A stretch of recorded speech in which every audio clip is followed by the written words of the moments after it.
Hi, my name is Ryan Slobojan. I'm here with Jez Humble, Principal of ThoughtWorks and co-author of Continuous Delivery. Hi. Hi, how you doing? Good, thanks. How are you? Pretty good. It's a nice Thursday. Looking forward to some sun while it's still summer.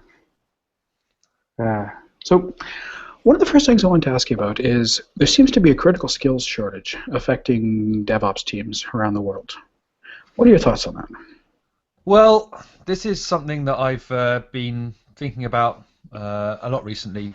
Um, I don't actually believe that there is a skills shortage, or rather, let me put it like this: I think there's always a skills shortage, and I think this is nothing new. I mean, we work in the IT industry. The IT industry is new and constantly evolving, and from the very earliest days, there's been a skills shortage, and certainly my experience at ThoughtWorks is we've always found people coming out of college, they know things that are very important for commercial software development, such as how to understand how process tables work and how to do cooperative multitasking and things like this. I mean, it's but they don't necessarily know things like object-oriented programming and so forth. So it's always been the case that we've had a shortage uh,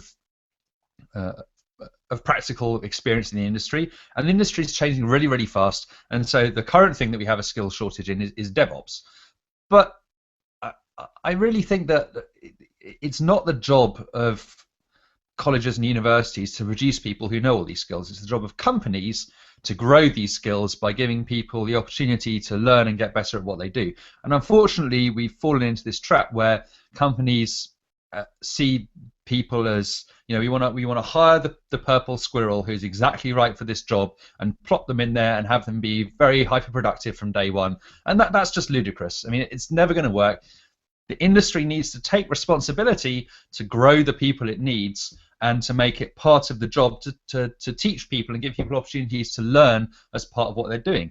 Andrew Schaefer recently at DevOps Down Under did a fabulous presentation called "There's No Skills Shortage," where he essentially makes this point, and I mean he has a pretty sophisticated mathematical analysis that deals with Nash equilibriums and Pareto efficiency, which is fascinating and worth looking into. But fundamentally, I think our companies just people run companies like what's that word? Kind of like meat grinders, right? Where you throw the people at the problem and turn the handle and software comes out the other end. And we can't work like that. The industry is never going to survive if we do that. Companies, one of the things Andrew Schaefer says is that the output of the software development process is knowledge, and part of that is the knowledge in the heads of people who are doing it. And both you and I have worked in very high intensity environments where we didn't get any time to do anything, and that's certainly for me, that's where I learned a bunch of stuff. And then I got older and didn't want to work 20 hours in the day anymore, and I now I'm very strict about having some kind of work-life balance, and but I have a load of knowledge that people find important, and so I think we can throw people at the problem when they're very young, but that's not going to scale either, and we need to have some balance, and the industry needs to take responsibility for passing it on and growing the knowledge in the people who are doing the work and making time for that and providing capacity for that and providing resources for that. So basically my message is stop whining, learn to actually grow the people who you need to do the work as part of the job of doing the work. That's the only advantage that enterprises have at this point over startups, is the capacity to do that, I believe. Yeah. It's interesting. I think back to discussions on this topic, like of university education, etc. And for me, I found that one of the most important things that I learned in university was how to learn. It was the idea that I could have a variety of things ongoing at once. I could become an expert in a subject in 3 months, such that I could pass a detailed exam on that, and then I could promptly forget it. And the thing is that if we think that the point of university is like more of like a technical college or like a certification course where you come out and you have this knowledge, well, you're going to be useful for a very, very short period of time in this industry, given how much it changes. And so the most important thing you can learn is how to learn, how to find new information, how to tackle new problems. I mean, there are fundamental underlying concepts like how to work with people on teams, how to solve problems as a team. And these are good things to learn, like how to learn these kind of basic things, but as far as specific skills like how to automate the deployment of my VMs to AWS using Chef and doing this using, for instance, Chef Solo versus whatever, these kinds of extremely temporal and technology-specific things will be so relevant in a year or 2 years because of how much things change that, I mean, look at any developer's bookshelf. You've got a big stack of books on there, and 98% of them are not good for anything any longer except for holding up your monitor or holding open your door. Like, look, all those Borland books. Borland C++ Builder. I'm going to pull that off the shelf, and I'm going to use it. Yeah, sure you are. So yeah, it's interesting because that focus on the specific technologies, it's almost like you think that having that specific technology is what's going to cause you to solve the problem, not actually, solving the problem. Right, problem-solving skills might turn out to be more important, in fact. Exactly. I mean, I'm sitting in a house. You're probably sitting in a house too. And that house is made of wood and screws. And knowing every fine detail about the pressure treating process of the wood that was in use and knowing exactly how many curves are on the screw is not going to tell you how to build a house, because you need to figure out how to work with the team to get that thing together, to get, the drywall on the walls and to put all these things together. It's the materials, the specific things are not as relevant as the completed product, which is a creative work. And so even if you had those checkboxes, I think you'd still be screwed as far as domain expertise. Yes, screwed. And I think that you're absolutely right, and I think your points about university are spot on. I think that there's kind of two kind of wider points that I think are important. Firstly, there's a book which I've been reading by a guy called Paulo Freire, who's a Brazilian educationalist who wrote, I think, in the 60s, in fact, and then promptly had to leave Brazil because the comments he made were so revolutionary. And he wrote this book called Pedagogy of the Oppressed, which is about how to improve education for the common people. And the point he makes is that the education system treats people like empty bank accounts to be filled up with knowledge. And the critique he makes of this, this idea of rote learning and learning for the exam, and the critique he makes of this is a process designed to control the way people think and to preserve existing power structures, whereas in fact what you want to do is exactly what you said, which is to teach people to think for themselves. But the problem is that's dangerous. When you teach people to think for themselves, they might develop their own opinions, and then they might not like what they see and decide to organize and so forth. So I think in as much as that is still true for a lot of people, that the education system treats them as empty bank accounts. Our corporations treat people as full bank accounts to be, have knowledge siphoned out of their heads, basically, rather than as, people who are there to solve problems. And this comes into the management philosophy as well. In as much as management in a lot of places is about telling people what to do, you're treating people as bank accounts. The job of management. One of my favorite books that came out in the last couple of years is this book, Toyota Kata. And it talks about how people learn to manage at Toyota. And it's written by this guy, Mike Rother, who's studied Toyota for a number of years. And the observation he made was that, he would ask managers, how do you learn to be a manager at Toyota? And they would say, we don't. There's no course that you have to pass or anything like that. You learn to be a manager at Toyota by having done the work first. And what you learn implicitly is that the way you do the work is, we know we need to get from A to B. We don't know how to get from A to B. So we set a target condition. We say, here's where we want to be in 2 years. In a month, here are the measurable things that we want to have achieved. You work out how to get there. And the job of the managers is to enable the people doing the work to run a series of experiments and try things out in order to work out how to get there. You can't plan how you're going to get from A to B because you don't know how you're going to get from A to B. And that's how it is in knowledge work. And this idea that the job of management is to tell people what to do and then people follow orders, I mean, you can't innovate in this way. And so, it all comes back to this thing that you pointed out, which is that, the value of knowledge workers is knowing how to experiment and how to try things and and how to learn how to get better, and that's really what we should be designing our systems around. And then the flip side of this is I go and talk to a lot of organizations, and people say, well, developers don't want to learn about systems administration, sysadmins don't want to learn about coding, and again, I'm sympathetic to that, because you've got something that you love doing and that's what you love doing. But on the other hand, you join the IT industry, it's going to change all the time. You've joined the most quickly changing industry in the world. The idea that you're not going to have to gain new skills all the time is ludicrous. If you have a problem with that, you're in the wrong industry. Yeah, definitely. It's you should have been a plumber. Right. There was one of the things that you mentioned. It reminded me of, you were talking about the Toyota manager and how they facilitate the team, and I thought immediately to the idea of removing impediments and the ideal of the Scrum Master. Kind of seems like a similar idea where the Scrum Master is supposed to remove impediments to the team doing what they need to do. At least that's the ideal. Now, how do you think that ends up working out? The ideal of Scrum and the Scrum Master versus the cargo cult of Scrum and the Scrum Master. Yeah, unfortunately, I see a lot of the cargo cult, and so although there's a lot of good stuff in Scrum, I just always see the horrible bit where people want to go agile and they hire a ton of Scrum Masters and everyone takes the 2-day course, and then everyone's taking orders standing up rather than sitting down, and demonstrating functionality off their workstations once a month in order to get their story points. And it's nothing really changes, and that's often been my experience of it, because I think Scrum is a valuable framework, but then what happens is,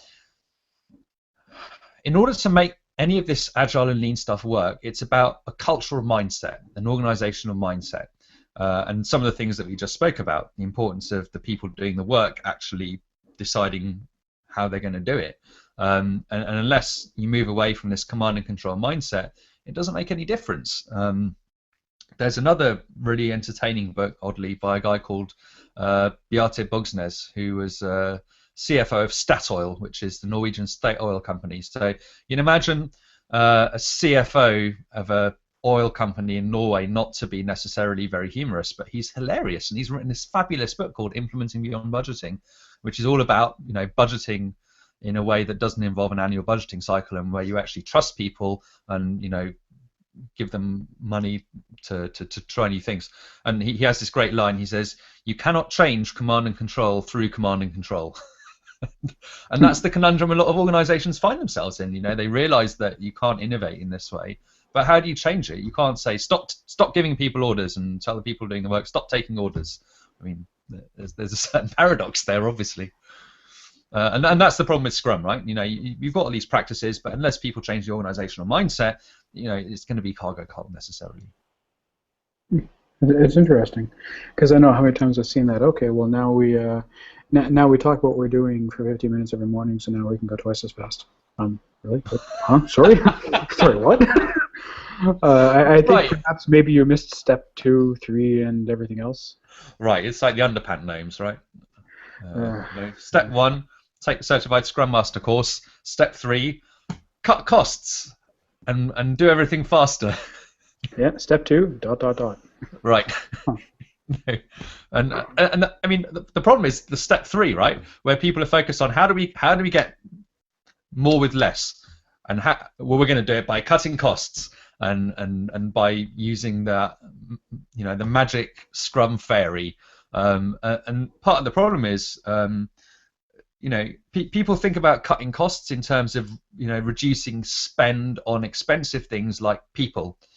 So how do we solve that problem? Well, we're going to outsource people. We're going to hire less kind of experienced people and hire more kind of young people out of college, and then you wonder why Scrum isn't going to fix that problem for you. And one of the most important misconceptions about lean is this idea that lean means cutting cost. Well, no, that's not what it means. Lean means reducing waste in the value stream, and by relentlessly and continuously doing that, then costs go down. I mean, one of my favorite case studies, I happen to have these books here. I haven't planned this in advance, oddly enough. I just have them here because I read them all the time. There's this book by Gary Groover, who worked at Hewlett Packard on their LaserJet firmware team, And they cut costs and move faster by re-architecting their software so they could have it all work off trunk, implementing this incredibly sophisticated suite of automated tests, and they basically were able to deliver much more frequently and adapt much faster, and cut a lot of cost in the process. But they did it by investing significantly in the engineering work and the engineering effort, and building all this sophisticated technology, which then enabled them to cut costs down the line. But if you start off with, we're going to fire a bunch of people and reduce costs, that actually turns out not to reduce costs in the long term. That increases costs in the long term. I mean, it kind of sounds like the idea of, I weigh 250 pounds. I need to drop some weight. I could either change my diet, change my exercise regimen, and slowly work the weight off, or I could go get the chainsaw. Cut off my legs. Now I'm much lighter. The target number that I am trying to change has now decreased. Therefore, I have hit my goal. Right. Well, there might be a problem here. Yeah. It's sad, but it really is. I mean, people aren't thinking. So, switching to a different topic, you said you were the co-author of Continuous Delivery. Right. Now, continuous delivery, continuous deployment, same thing, right? There's no difference at all. Well, this is one of the areas where my thinking has kind of evolved, and continuous deployment came out from this blog entry by Tim Fitz, who was working at IMVU, wrote about doing many deployments a day in VU. And so I read that, and it was, I think, 2009 actually, so the year before my book came out, and I thought, well, that's fabulous. And we talk about it in the book. And then we were trying to work out what the title of the book should be, and I didn't want to steal Tim Fitz's thunder. And I also read the first principle of the Agile Manifesto, which was the job of software development. I'm going to paraphrase because it's early in the morning, I can't remember it exactly, but the job of software development is to deliver value early and often to customers. And so, I'm actually going to quickly, because I'm just going to do a horrible job otherwise. So the first principle of the Agile Manifesto is our highest priority is to satisfy the customer through early and continuous delivery of value. Remember that by now. So that's why we all get up in the morning and do what we do, and so that's what we called the book, Continuous Delivery. The distinction that we made between them at the time was that continuous delivery was about making sure your software was always in a deployable state. So this actually is an idea which I've discovered recently is actually there in lean thinking. It's a concept called jidoka, which comes from actually when Toyota was Toyota and building looms. So they would build looms, and their big innovation was that if the loom found a problem, so a thread was broken or there was some other problem and the loom couldn't work, it would stop. And so they wouldn't try and automate their way out of the problem. It's just that if they discovered a problem, that the system would stop. And it's a concept that in Japanese, I mean, it translates as kind of automation, but with a human face. So what Taiichi Ono, who invented the concept, did is he took the characters for automation and he added the radical, which is run in Chinese, is a human. And he added that character to the radical. So he literally took the character for human and stuck it into the characters for automation. So it's kind of human automation. It's pretty interesting. You can find this on Wikipedia. But the idea is that it's not just automation. It's not just kind of blindly automating things. It's finding a way for automation to help humans. So humans are the people doing the work, and the automation's job is to serve the humans, not the other way around, which is really important, I think. And so that's what continuous delivery is about. It's about saying your software is always releasable, and we have systems in place such as the deployment pipeline, continuous integration, where the moment we discover a problem, the system stops.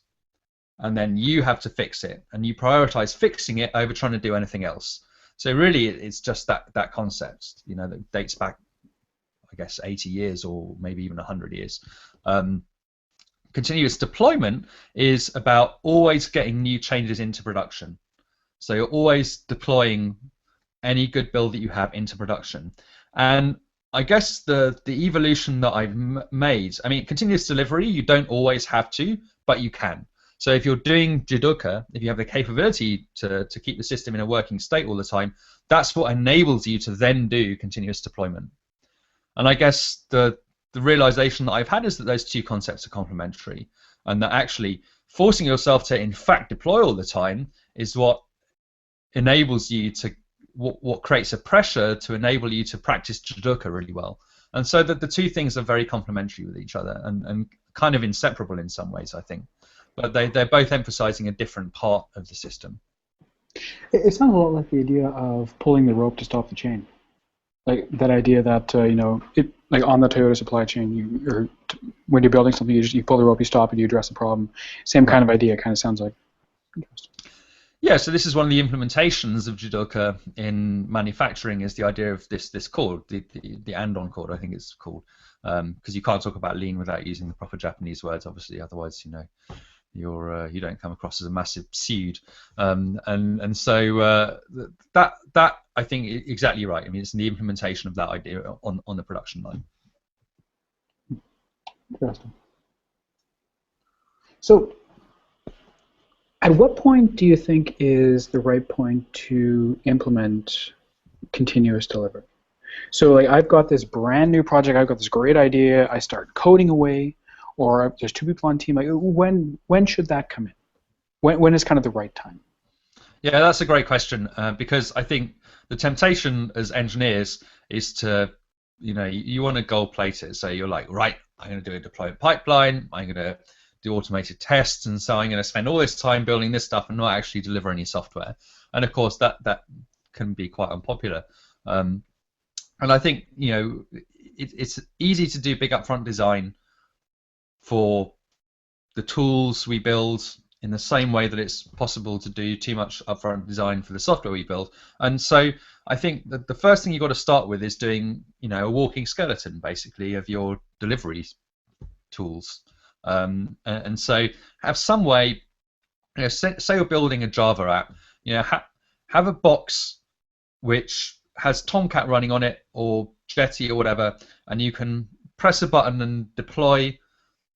Okay, so firstly, when you check into version control, you're going to build a deployable package, a jar or whatever, or a WAR file. You're going to run a single unit test, and then you're going to have a button that deploys that to your Jetty box, and then runs a single acceptance test to prove that the box has come up, and maybe you have a single page with the version number that particular build came from in version control, and you check that that page is present and that it has some text in it, and that's your automated test.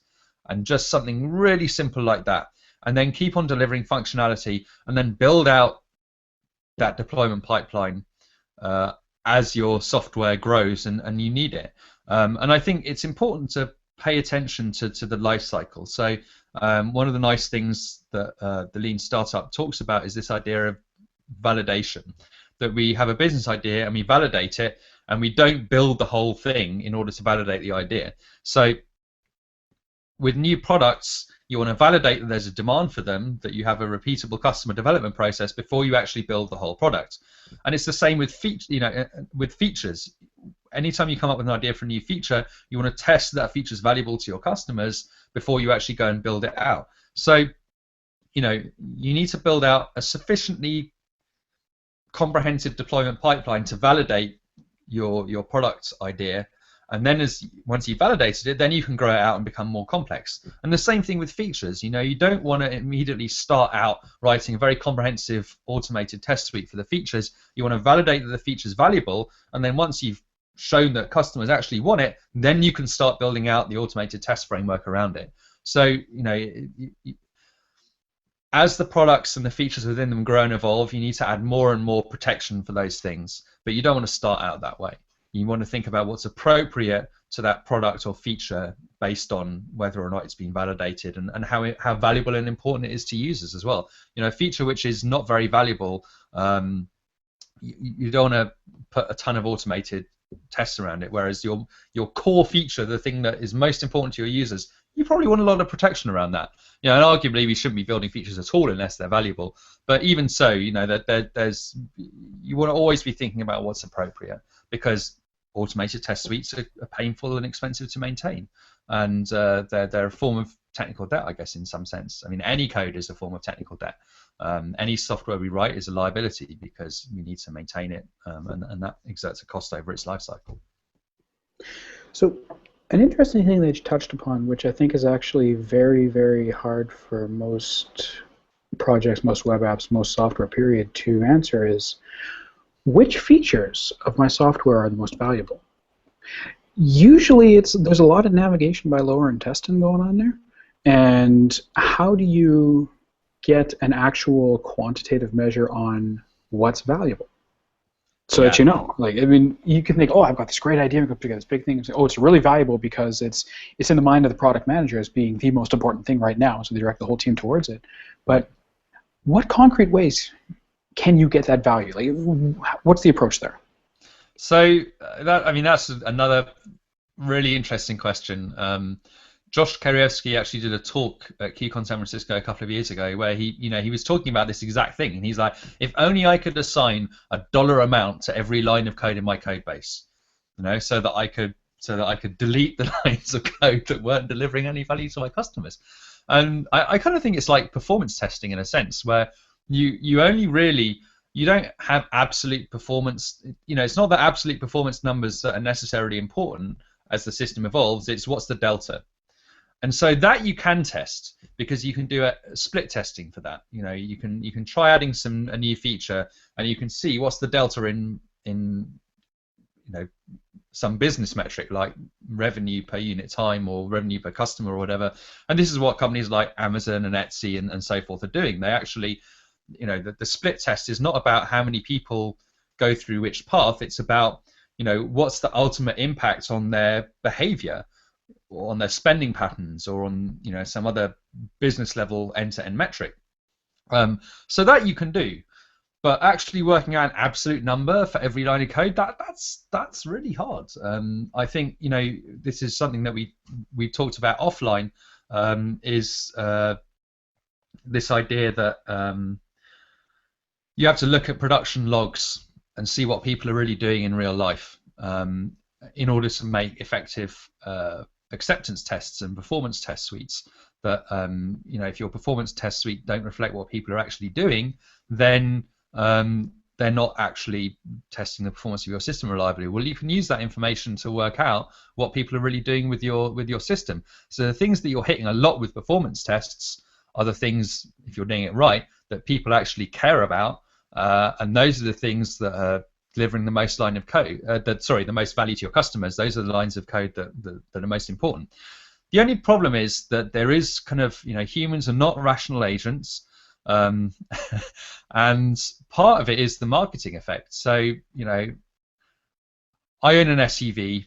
I live in California, so it's a hybrid SUV. And one of the marketing things about it is, the ability to off-road and blah, blah, blah. I'm never going to off-road my SUV. I'm not. And actually, that's not the reason I bought it. But there's plenty of people who bought it because of that tagline, even though they're going to never use that bit of functionality. So, this is a counter-argument to the people who complain about Microsoft Word being massively bloated is, well, yes, most 80% of people use 20% of the features, but 20% of those people really care about those tiny little features which are all adding up to the enormous bloat, and that's what differentiates. That's why they're not using OpenOffice. So it's really hard to do that. Those lines of codes that people aren't using, that your performance tests aren't touching, for a small percentage of perhaps your most vocal early adopting customers that are spreading the word on social networks, those might be the most important features.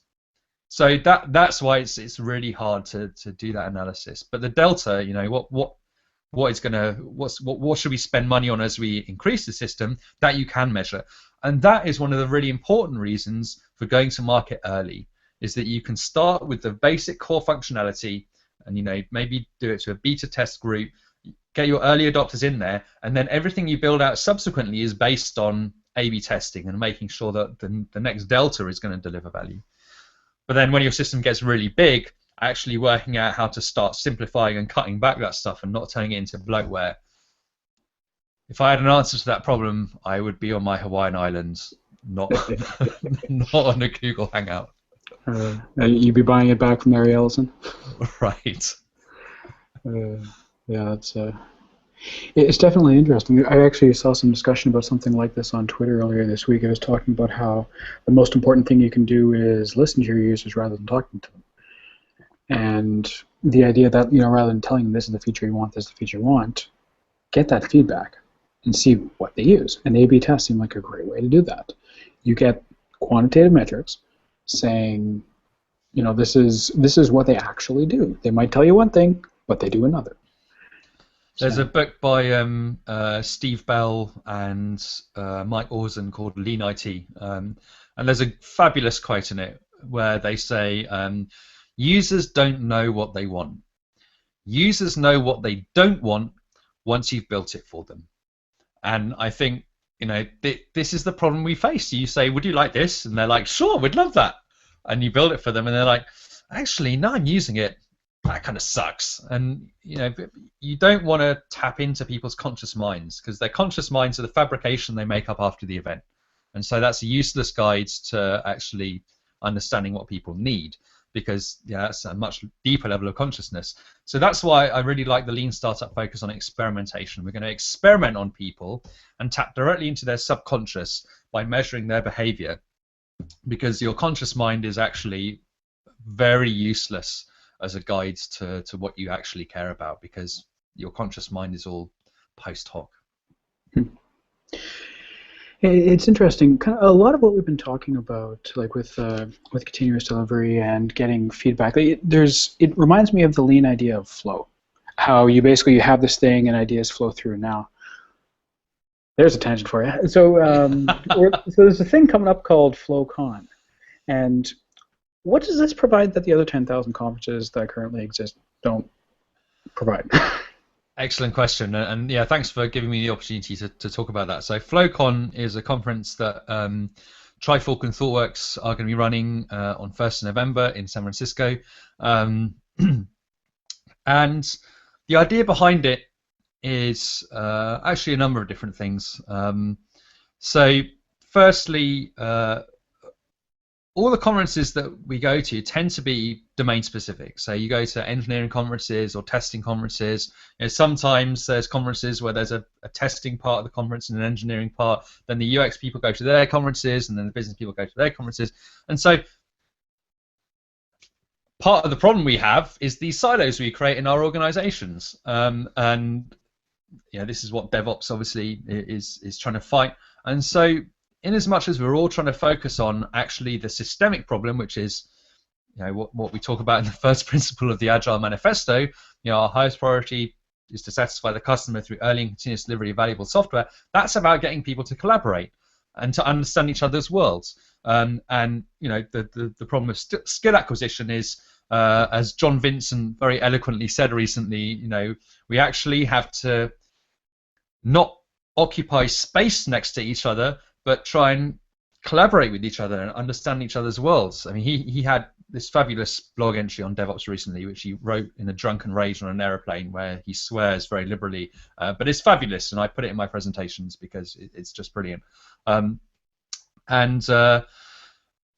FlowCon is saying, well, let's put our money where our mouth is, and let's create a conference which is designed around how to actually achieve our business goal, which is rapid delivery of new functionality, experimentation, how that changes UX, engineering, testing, operations, and how we enable people to collaborate together effectively to enable this higher goal around continuous delivery, continuous deployment, lean product development, and so forth.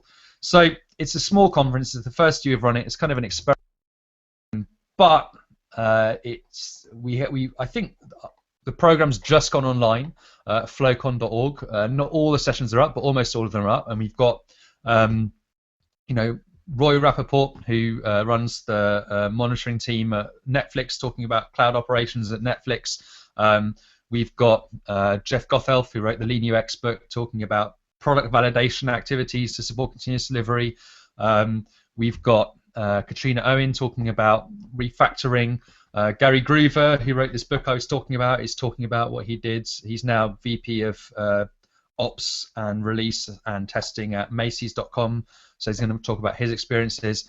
A colleague of mine from ThoughtWorks has a talk called "From Mainframes to Continuous Delivery in 1,000 Easy Steps," which is one of my favorite titles, I think. And we have Linda Rising talking about organizational change and how you do that. So it really is, I mean, we've been very lucky that we've got some really fabulous people talking about every aspect of how you actually enable these fast feedback cycles and what everyone needs to do and how you can work together. So that was the idea of the conference. Let's put our money where our mouth is and actually focus on the high level goal and how we all work together to enable that. And I think it's pretty unique. Yeah, it does sound interesting. And one of the things I wanted to ask about is, you had mentioned DevOps as being kind of one of the big examples of this silo breaking down. Now, how could DevOps break down the silo when you get that third DevOps team between the dev and the ops team? Yeah, so this is a rant that I blogged about, I guess, October last year, I guess, or something. And you did a hangout with John Orspel where you talked about this topic as well, right? And so, yeah, it's unfortunate, and I think the people involved in the early days of the DevOps movement knew that there was going to be semantic diffusion, that people would, however you define this term, the tool vendors are going to take it and slap it on things. Organizations are going to adopt it and use it as a way to pretend they're doing something new while carrying on doing the old things that they were always doing. It's going to go cargo cult in the same way that Scrum went cargo cult. And so this is just one particular cargo cult phenomenon, which is that in order to solve our silo problem, we're going to create a new silo and call it DevOps. And so, yeah, I mean, that's obviously deeply ironic. Have you been certified on the DevOps cloud? Right, exactly. It's going to happen. So yeah, and that's pretty sad. So yeah, and partly my post was a bait and switch because I do think there's a place for a DevOps team. There was, but the crucial thing is they're not on the hook for release management.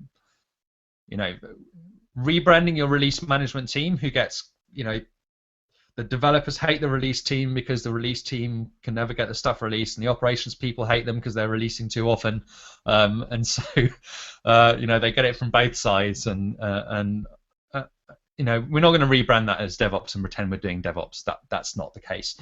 What there is a place for is a team which builds the tools that Dev and Ops use in order to get more efficient at doing their job. And to help with capability development, to help the people doing the work learn how to get better at it. So that is a real thing. One of the things, again, that in Toyota Kata they talk about is how the people doing the work are responsible for improving, but they're not going to be going and creating new machines or reconfiguring the machines in order to do that. There's an engineering team whose job it is to actually build this stuff to help the people do the work more effectively. There's also a talk at Velocity this year. I'm just going to quickly see if I can get it up about postmortems. Yeah, so this is a talk that was by a guy called Dan Milstein from Hut 8 called How to Run a Postmortem with Humans, Not Robots. And he makes this really important distinction between automation and tools. Your mic is dropping out, Jez. Oh, sorry. So this is an unfortunate feature of Google Hangouts is that the moment you type, yeah. Yeah. So sorry, Dan Milstein at Velocity did a really interesting talk called how to solve your problems with humans, not robots. And he has this distinction between automation and tools. So automation is humans cause your problems, and we're going to solve it with automation. And tooling is humans solve your problems, and the tools help you to do that. And so this is kind of what we were talking about earlier with Judoka.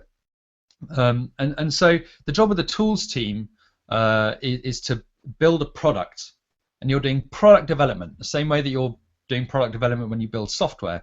And the consumers of the product are your internal people, your developers, your engineers, your operations people. And so what you're doing is treating them as your customers and producing something which will help them do their job. But you're not trying to do their job for them. You're not trying to automate them out of a job. None of those things. You're just providing tools to help them get better at what they do. And that, I think, is a valid. If you want to call that DevOps, sure. You know, I don't really have a problem with that. I mean, it's not really the essence of DevOps. The essence of DevOps is collaboration. But if you're producing tools that help people collaborate and make it more easier for people to collaborate, that's part of the job. And the skill, and again, if you've worked in product development, if you've sold products to people, you know that you can't just sell them the product, you have to help them understand how to use it. And so that's the other job, right? Helping people develop skills and capabilities, helping them understand how to get better at what they're doing, and both of those things are complementary. So that I'm okay with. Cool. That seems entirely pragmatic. There's something wrong with your viewpoint. Well, you know, this is part of the reason I love going to Velocity and these things, because I always see really, A, I get to see interesting talks, and then B, I get to hang out with interesting people, and that's great. Cool. Well, thank you very much. It was good talking with you. Absolute pleasure, and thanks very much. Have a good day. You too.